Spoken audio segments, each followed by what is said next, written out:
Hi everyone, and welcome to the first episode of Releasing the Real You. I'm super excited about this new project, which is going to be a series of interviews with some inspirational women, most probably all women, but you never know.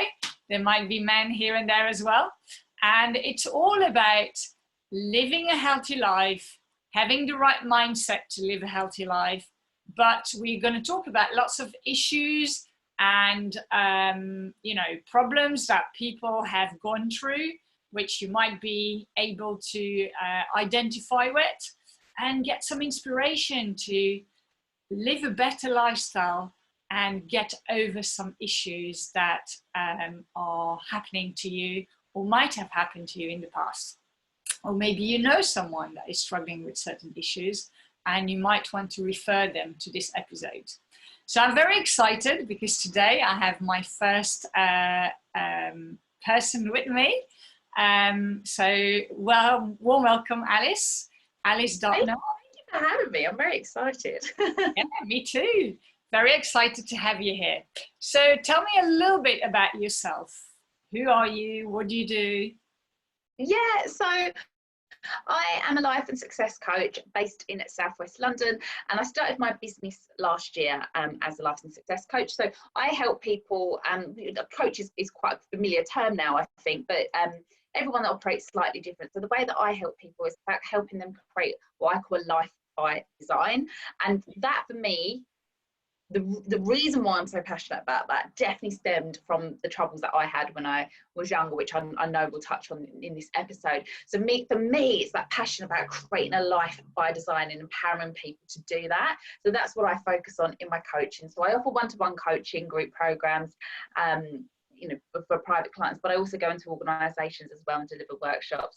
And as of last week, officially, I am the founder of Success Box, which is a personal development book club, combining a subscription box and a book club. But I'm super excited about that as well because I'm sure we'll touch on this during our conversation, but books are definitely one of the things that helped drag me out of like the bad place I was with my mental and physical health. So I feel really excited about the book club because I know that they have like the power to change your life. So yeah, it's a little bit about myself.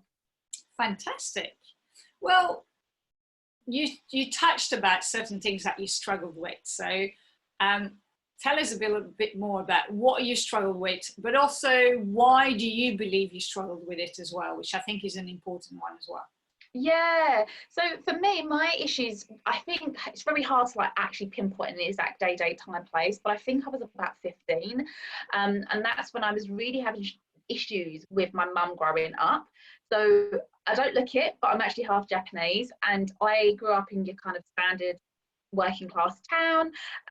Never got picked on in like racism or bullying or anything like that, but I always had this feeling of being different. Like I just felt different, and obviously that was because of the culture and the heritage and the fact that my mum's English wasn't great. We would eat weird food, all that kind of thing. It just like really separates you. I think any teenager growing up, especially girls, I think you want to fit in anyway. So not fitting in just kind of made me feel a bit like, oh, who am I? And like I couldn't identify as British, I couldn't identify as Japanese, and I just really struggled in that period growing up. Plus you got all your hormones flying about. Combine that with the fact that I didn't really get on with my mum. There was a huge culture clash there, the language barrier and everything else. So I really struggled with that relationship with my mum. And I think that then kind of pushed me into this need for control and perfectionism. And, if I do this, then she'll love me. And that I think is what kicked off my issues with control and my eating disorder and my depression. And I don't know if the eating disorder made the depression worse or vice versa, but for me, they were definitely intertwined. And I ended up starting to really rely on my weight as a means to be happy. So, when I reach this weight, then I'll be happy, which we all know is rubbish anyway. But, it was so fixated on like when I hit this goal, then I'll be happy, etc. So that, unfortunately, the two just spurred each other on, I suppose. And I suppose in that almost 10 years I had this, so from the age of about 15 to 24, and it's actually almost a decade ago to this day. It was the 11th of July 2010 that I kind of admitted to my family and everyone else what had really been going on, because I think it's very easy to mask an eating disorder. It's very easy to mask depression, especially bulimia as well, because I probably did look quite healthy at times, a normal weight, you know, that kind of thing. And people with depression have a very good ability to mask it and put on a happy face and, you know, still seem like they're the life inside the party. So I masked this for 9 years. But it wasn't until that day in July 2010 that I kind of admitted what was going on, which was very difficult because I love my mum and dad. But yeah, I think that was obviously what made you admit it in the first place? Do you know what? I don't know. I don't know if it's because I was dating this guy who's now my husband, and I admitted it to him, and I felt like this was such a big part of me. I couldn't really hide it. You know, at the beginning of a relationship, you're trying to be all perfect and hide your flaws. I thought, this is so big. I can't hide this one. And my ex knew of my issues, but I think he had issues of his own when it came to food. So I think we just spiraled each other on. So yeah, I think it probably was like the catalyst I needed, but I don't think that was the only thing. I think it's very easy to try and want to pinpoint an exact time that changed you, but I don't necessarily think it is. It probably was a combination of the fact that I'd got back from Australia, I was trying to this new chapter in my life, you know, new relationship, new outlook. So all these things probably came together. I'd been having a lot of counselling for a very long time, so it probably just all came together. So I don't know why on the 11th of July 2010 I woke up crying and admitting everything, a secret that I'd held for like a decade. Literally no idea really, but I think it was probably a combination of like all these things coming together that I kind of admitted it. And I think whatever you're struggling with, the first step has to be acknowledgement, like this is going on. Yeah, before you can even try and sort stuff out. So for years I've been having counselling, but I think because I hadn't really admitted it to myself, the counselling could only get me so far anyway. So that was a huge day. And once you admitted it, what steps did you take to get over it? What helped you? What did you do? What was the process? Yeah, it is. Process is a great word. It definitely is a process. It's a journey. It's definitely one step forward and two step back, sometimes three. You know, and you feel like you're slowly get up. No, and yeah, it's definitely a process, and that you have to go through yourself. And unfortunately, I think every single person is different, which is why I think it's very hard to tackle mental and physical health in that way, because I think what works for me wouldn't necessarily work for someone else. And I think especially things like eating disorders and depression and mental health, there's such a grey scale. You know, it's not you're depressed, you're not, you've got an eating problem, you're not. It's very, very gradient. So, you know, one day I might be okay, the next day I might be bulimic, the next day I might feel more anorexic. So it was very, very difficult to kind of pinpoint and then find a cure. For me, it definitely was a mindset shift, which is why I'm so passionate on mindset, because I think for me it was understanding what was going on up here was affecting everything else. So for me, it was things like trying to let go of the perfectionism, you know, this kind of perfect image that I have of life, not that it exists, and trying to get away from this, oh, if these problems go away, then my life will be fine. And I've kind of always had a lot of things going on in my life, a lot of dramas, you know, even since I was 19, for example, I rented out a property, which is pretty young to be a landlord, and I got sued, and we had court functions and all sorts of things like that. So from a young age, I've always dealt with a lot.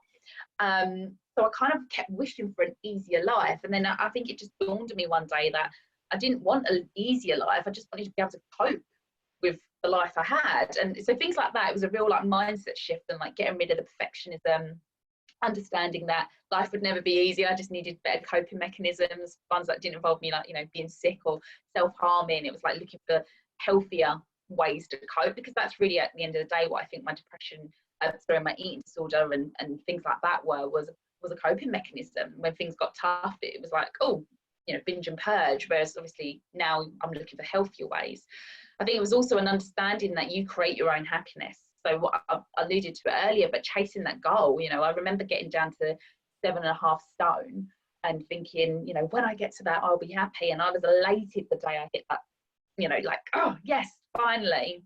And then the next day I wasn't, because I hadn't sorted out the root cause and I was still depressed. So the next day I was like, right, well, the goal's got to be 7 stone a quarter, 7 stone. And it was just getting lower and lower and lower, because when you're chasing happiness, you will never get there. And I think that for me was a learning point. And I remember somebody sending me a quote once that said something about enjoy the journey, not just the end result. And that for me was quite a big wake up call, to be like, yeah, I'm just chasing this unattainable goal, and I will forever be chasing, and I need to create my own happiness, and that is a choice as well. So I can't go back in time. I can't change my mum, I can't change my situation, but I do have choice and power in myself on how I deal with stuff. And I think it's a whole, again, a combination of all these different things, all these different realizations that made me think and change my mindset and change the way that I was behaving really. So did anyone specific help you, or was it, did you find certain books that helped you? How did you go about it? Definitely books, definitely personal development books, because it really changed my thinking and outlook. And I think the trouble is, when you're growing up and you are obviously influenced by your school and your experiences, that's the only world you know, and then suddenly you open up books and you're released this whole new world and way of thinking, and for me was a huge game changer. Luckily for me, my dad has always been a book fan. I wasn't such a reader as a kid, but my dad has always been a fan of books and spirituality and stuff like that. So I remember my dad giving me The Secret, and I think that was one of the books that really changed things for me, because I started to understand like the power of choice and the way that I was kind of, you know, victim mindset. Oh, poor me, you know, if only my mum could speak English. I can't change that. So it was like, right, well, what can I change? My attitude, my behaviour, and even things like deciding to learn Japanese as a language so I could speak to her in her language, you know, stuff like that. I would never have, you know, old Alice wouldn't have done that. So I think that for me was that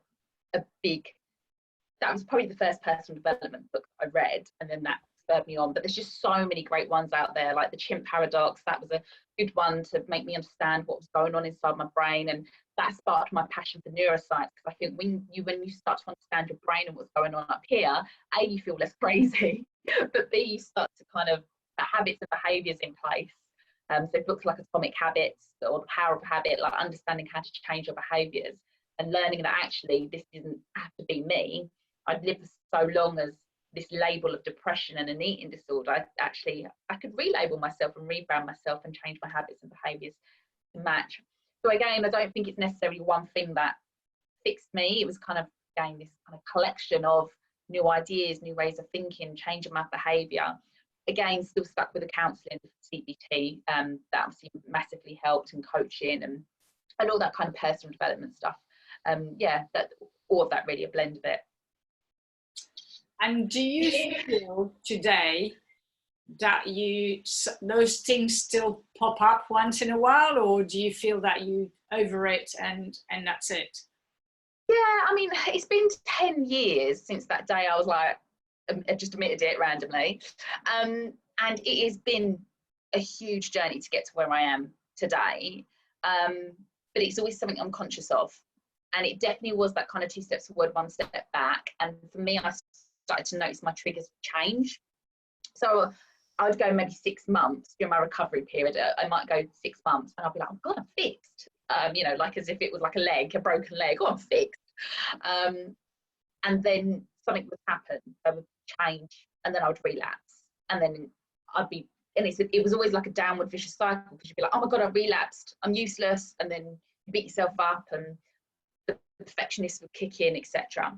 So it definitely was a struggle to get there. And I'd say I've probably recovered more in the last 3 years, the last 2 to 3 years, than I probably have in the last 7 to 8, because it's that kind of compound of your knowledge and your mindset change and stuff like that. Like definitely the first 5 years were hardest. And my husband done some research on this when I was recovering, and apparently it takes about 7 years on average for somebody to completely kind of recover. So it's a really long process. But it's only this year, 10 years on, that my hair has started to grow back properly. Oh, wow. So I've obviously done so much internal damage, I suppose. So it's not just the mental healing, it's also the physical healing as well. And I think sometimes we underestimate that when we've put our bodies through a lot of mental or physical stress, that actually it does take time, because I did a decade worth of damage and it's taken a decade worth of recovery. So I wouldn't label myself now as somebody with mental health problems or an eating problem or anything like that. But I am very conscious of it. So I work on it every day, and I will work on it every day for the rest of my life. So for me, like meditation, journaling, healthy eating habits, having a PT, all those kind of good habits, good ways to channel your energy and stuff like that. So I think for me, it's more about having a way of life that is healthy, mentally and physically, because I don't ever want to go back there. Funny enough, actually, when I started my coaching business, I actually went to the doctors and said, I'm really nervous, the fact that I might trigger my eating disorder. I haven't had it for years, but I'm a little bit nervous about it because I know that times have changed. It used to be my trigger. And unfortunately, because I didn't have an eating disorder, they couldn't do anything. And they referred me to an eating disorder clinic locally, and they had to decline me because they said, you haven't actually got a problem, we can't help. The only thing we can do is give you antidepressants, which I declined because I felt like that wasn't my issue. It was more for me a prevention better than cure. So I know obviously the NHS is under a lot of strain, but the reason why I'm sharing this story is because I think prevention is better than cure, which is why I do so much work on myself every single day. And I think sometimes people are like, but you haven't had an issue for such a long time. And it's like, well, prevention's better than cure, because actually the help isn't there from the NHS or whoever. The help isn't there until you've actually got the problem. So actually I can do something now to make it not a problem. So yeah. There's always that thing in the back of your mind that, if you don't continue and do the work, that it potentially could come back. Yeah, and it's a bit like that advert. I don't know if you've ever seen it for like Sensodyne sensitive toothpaste, and the dentist says his patients come back and go, oh, my sensitive teeth came back, and he's like, well, did you stop using the toothpaste? And they're like, yeah, and he was like, carry on using the toothpaste. It's a bit like that. Like you've got to do the work, otherwise, if you want the good results, you've got to put in the work. To be honest, that's all for all of us, not just if you have an issue or a problem or whatever. Yeah. We all need to do the work to be the best person that we can be in the world. So definitely. Yeah. You touched on it for a minute, but I know you posted about it quite a lot last week. And I know you said you find it very important to talk about it. And I agree with you, by the way. It's one of those subjects that we kind of avoid because it's got that stigma of, I have an eating disorder, I have a mental health issue, so let's not talk about it. But you really said it's important to talk about it. Why do you feel that it's so important to talk about it? Yeah, I've got to admit, when I first started the coaching and training business, that was a big dilemma for me. There was one part of me that was like, I need to talk about this because this is part of me, part of who I am, part of my journey, and the reason why I started my coaching business. I focus so much on mindset and time management and life by design because of my own personal experiences. And then the other part of me felt, God, I'm a life coach. I can't admit to these problems. Like, I don't know. Again, the perfectionist in me was like, no, you can't. So I had this real dilemma. So yeah, I do feel it's important to talk about, because I don't know the statistics off the top of my head, but I do know that eating disorders are on the rise, and so is mental health. And I think something like 1 in 4 of us will experience it, and if not we don't, we will know somebody that has. So I think it's really important to talk about it, because I think the more we do, the more we break down that stigma, and people not reaching out to people. I get a lot of people, friends or acquaintances on social media, reaching out to me because I think I've been open about it. People wouldn't just willingly I'll just tell her about this. So I think it's really important for somebody to kind of put their head above the parapet and be like, and it is scary. I do feel a bit like, oh God, shall I admit this? Shall I not? And some of the comments I had on my Facebook post where I was talking about my 10-year anniversary, a lot of people were like, oh my God, I didn't know that. So I feel it is scary, but I do feel it's really important to talk about it, because the more we can talk about it, the more I want to say the word normalize, but I don't think that's the right word, but just be okay with it. Yeah. Because life is difficult. Life does throw its challenges and hurdles. And hopefully as well, by talking about it and having come out the other side now, I can help at least show people that it is doable. You know, I was trapped in that cycle for almost a decade. And had I known somebody that I could have spoken to, perhaps it wouldn't have been that long. And, you know, I as I said, it's taken me 10 years for things like my hair to grow back and stuff. Perhaps the damage wouldn't have been quite so bad. So, yeah, I think it is really important for people to talk about mental health issues. Absolutely. Definitely. And if you were to talk to someone who struggles with, you know, eating disorder, mental health issues, what would be your top 3 tips that you would, you know, part ways to that person, or at least to guide the person to one way or another? Yeah, it's so hard, this one. A lot of people have asked me about this when they've like seen a post of mine and reached out and said, oh God, you know, my friend's daughter's struggling with this, etc. And it's really difficult, because you can want somebody to change and you can want them to be happy and healthy, but they've got to want it for themselves. So one of the things I think for me that helped me on my journey was kind of connecting with who I wanted to be and the goals I wanted to achieve. And because those goals were so big, audacious and meaty, I realized that I really needed my health to achieve them. So a couple of years ago, I ticked off my bucket list going to do a trek to Machu Picchu. Yeah. I couldn't have done that if I didn't have my health. With goals like that kind of started to wake me up to the fact that, you know, I was fainting all the time, because I was like surviving on like 500 calories some days and then doing like ridiculous amounts of exercise. So I was fainting all the time. I couldn't concentrate. You know, I'd done really badly in my A levels because I wasn't focusing. I couldn't.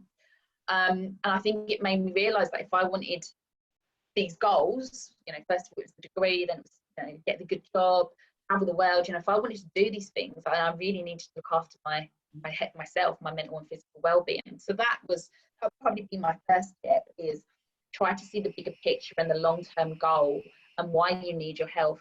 So I obviously get paid to talk, you know, as a coach.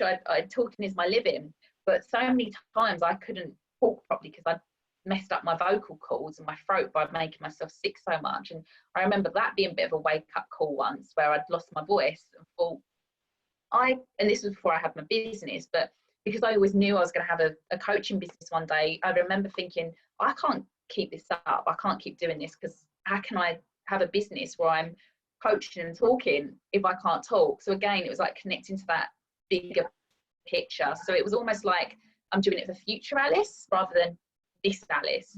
So that definitely helped. And the mindset thing as well. So kind of detaching from that victim mode mindset and understanding that you've got voice and the power within you, because sometimes you do feel really powerless, and it is again the control thing. And I think the third thing is looking for better mechanisms. I truly believe that if you're trying to break a habit, you need to replace it. If you try to break it with willpower, that's why you will, some days you'll do it, sometimes you won't. But for me, it was all about habits. So it's like, right, okay, what are my new coping mechanisms? So that's how I started getting into things like yoga, meditation, exercise, to find new coping mechanisms. And I ended up doing a brown belt in kickboxing, because I purely just started kickboxing as an energy release, because I just needed a coping mechanism, but I got so good at it, I ended up as a brown belt. So looking for new coping mechanisms, new habits, I think it would be my third tip. Fantastic. Anything else you want to add to that, or do you feel that? I think my final thing to add is, if you know of anyone or you're going through this yourself, and again, I know it's a gradient, so it could just be that you're comfort eating, or it could be full-blown anorexia, or it could be like some days I'm feeling a bit low, or it could be full-on depression. But wherever you are on that scale, don't beat yourself up. I think it can only, sometimes we make it worse. So one of the things that I do is I beat myself up for the fact that I had these issues, which obviously make my issues worse. And actually I should have been a bit kinder on myself. If I could give past Alice a bit of advice, I'd be like, just go easy on yourself a little bit, and be brave enough to talk about it and get the first step in getting professional help. And as I said, the first step is to acknowledge it, so then you can start putting your things in place. But yeah, please don't beat yourself up for it, because at the end of the day, we're only human and we're all trying to do the best that we can. I think that's a massive, massive tip. Not just for that, but in general. Yeah. And I love the fact to, you know, review your goals and have a bucket list. And I know so many people that don't have that and don't, you know, have never sat down and thought of, you know, what do I want my life to look like? And then what do I need to do to achieve it? Which, you know, I think it's an issue because we don't grow up with that kind of thinking. So that makes a massive, massive difference for sure. So yeah, well, thank you for sharing. My pleasure. I think, you know, it's an important subject, and I know so many people, unfortunately, are struggling with it, especially today when you have social media, you know, the media in general, that puts so much pressure on us. And it's interesting because this morning I was talking to someone about Zoom fatigue, and someone said, yeah, I never looked at myself so much on a screen. And I just thought to myself, oh my God, you know, someone who's not happy within themselves, just looking through Zoom or through any other, you know, tool today with COVID, it must have enhanced massively issues for some people. And I never, you know, it's not something that I thought about until, you know, the subject was raised, and I'm just like, yes, definitely. Yeah. I think in some ways social media is heightening these kind of things, either because it's Zoom and you're looking at yourself more often, or you're comparing yourself. And let's be honest, we all use a filter. I'll hands up, of course I use a filter on my Instagram stories and on my Instagram posts. And you know, we're comparing ourselves, but also you know, I know so many people that are holding themselves back in their business because they say, oh, I can't do lives, or I don't want to go on social media, I don't want to do this. And I totally get that. You know, there used to be a time when I wouldn't even get out my bed, like out my bedroom, without a full face of makeup, because I could not have anyone look at me. So totally understand that. But then obviously it does hold you back. So yeah, I do think social media, I love it, but I do think it can hold us back a little bit, and especially make kind of mental health difficulties a bit harder. Yeah, for sure. And if anyone wants to get in touch with you, what's the best way to get in touch with you? Yeah, absolutely. I love it when people get in touch and share a tip, or if anything they've heard has resonated with them. So yeah, you can find me on LinkedIn, just as Alice Dartnell, or you can also find me on Instagram, which is Alice_Dartnell, or head over to my website, just alicedartnell.com. So yeah, pretty easy to find me on social media, and on the website it's just my name. Fantastic. Well, thank you very, very much. And I'm super excited you were my first guest on Releasing the Real You. And looking forward, you know, you never know, we might catch up on another episode covering another subject. So thank you very, very much. My pleasure.